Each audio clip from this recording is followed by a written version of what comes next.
Bonjour, bonsoir chers amis, je voulais faire cette petite vidéo sur ce que m'inspire un peu l'actualité.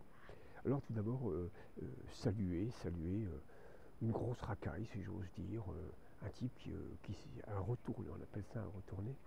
C'est l'ancien président tunisien Marzouki qui, après avoir laissé une trace sans intérêt lors de sa présidence en Tunisie, s'en est parti, je ne sais pas, il était un peu traîné ses godasses et son pseudo-savoir, ce médecin de formation pourtant, qui aurait dû pas forcément rendre grâce à l'Algérie, mais il n'avait aucun intérêt à cracher sur l'Algérie, mais depuis qu'il s'est installé au Maroc, à Marrakech, peut-être que Marzouki, s'est-il Jacques Languizé, ou alors a-t-il découvert les charmes de la Villa Majorelle à Marrakech, les charmes de Pierre Berger, et de Yves Saint-Laurent, vous savez, ces philanthropes installés au Maroc, qui ont beaucoup travaillé pour l'enfance perdue du Maroc. Peut-être que Marzouki a découvert ses charmes et qu'on lui aurait dit, écoutez, si vous voulez continuer un petit peu à avoir du Viagra et profiter des charmes de Marrakech et de la Villa Majorelle, il va falloir cracher un peu sur l'Algérie.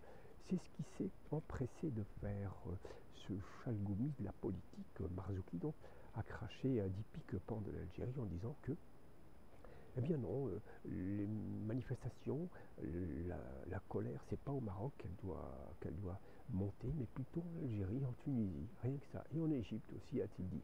De quoi se mêle ce vieux crouton qui continue effectivement à se remplir la panse de Viagra et de beaux comportements avec la jante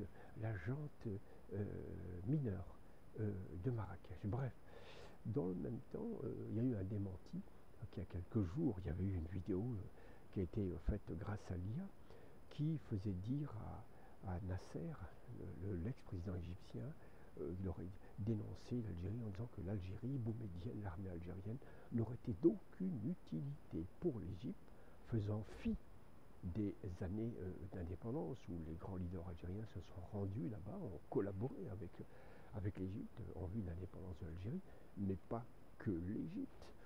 Eh bien, cette intelligence l'IA, bricolée par on ne sait qui, par quelques vieux régimes royaux musulmans, et là ça pullule de royauté, autrement dit de consanguinité, de bâtardisation royale.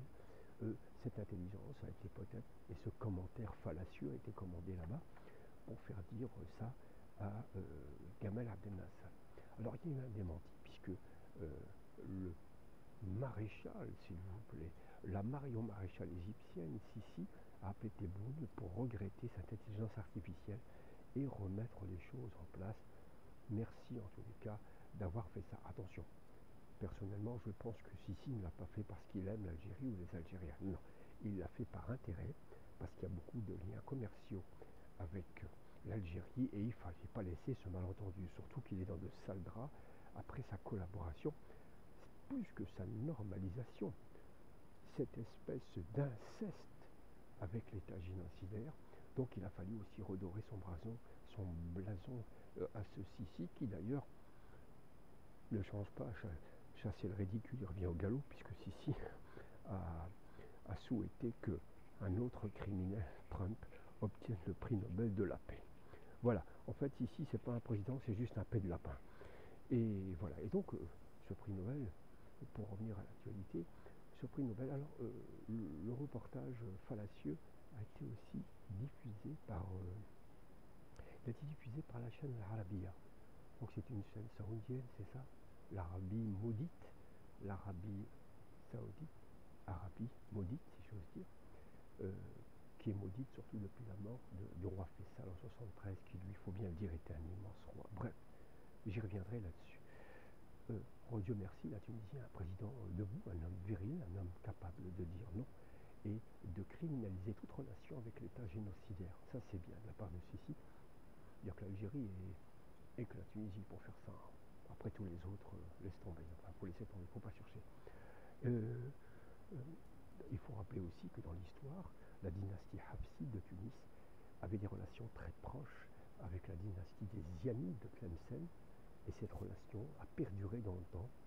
Elle est vieille de maintenant de plus de 1000 ans, et les liens ont toujours été très solides via notamment les Irides d'Algérie, notamment avec le prince Bollorine, mais ça c'est une autre partie de l'histoire sur laquelle je reviendrai.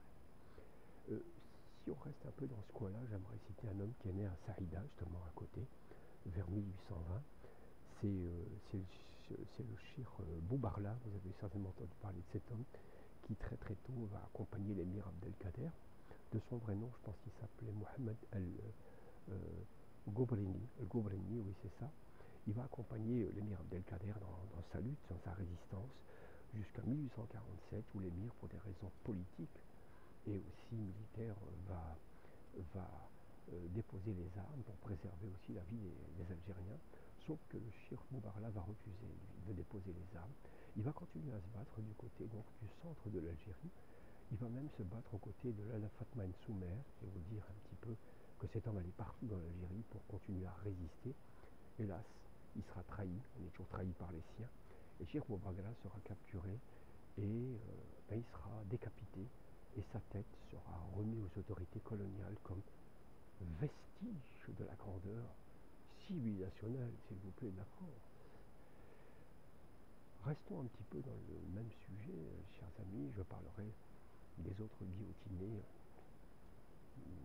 algériens, très jeunes d'ailleurs, à la prison de Sarkaji, ou de Barberousse, pardon, oui c'est ça, à Alger.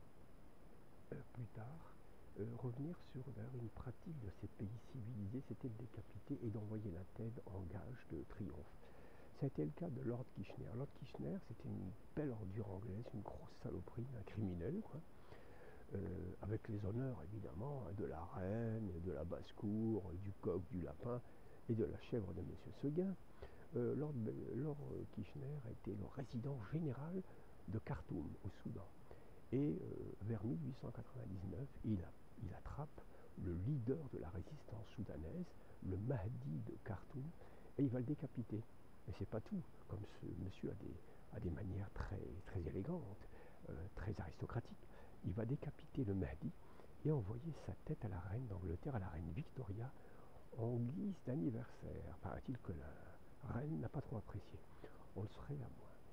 Chers amis, je vous disais que si souhaitait que le prix Nobel des assassins, en vérité, soit remis à Trump, l'ordure epsteinienne et criminelle qui participe à tous les assassinats et qui soutient le génocide, eh bien, le prix Nobel a été remis à une Vénézuélienne qui, comme par hasard, collabore avec les États-Unis puisqu'elle est en opposition financière et usurière du Venezuela.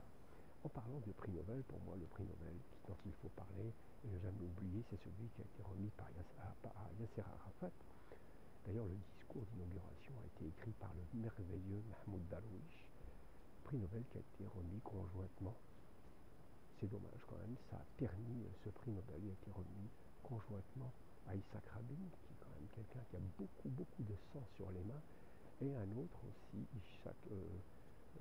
Shimon Peres, qui a aussi énormément de sang sur les mains.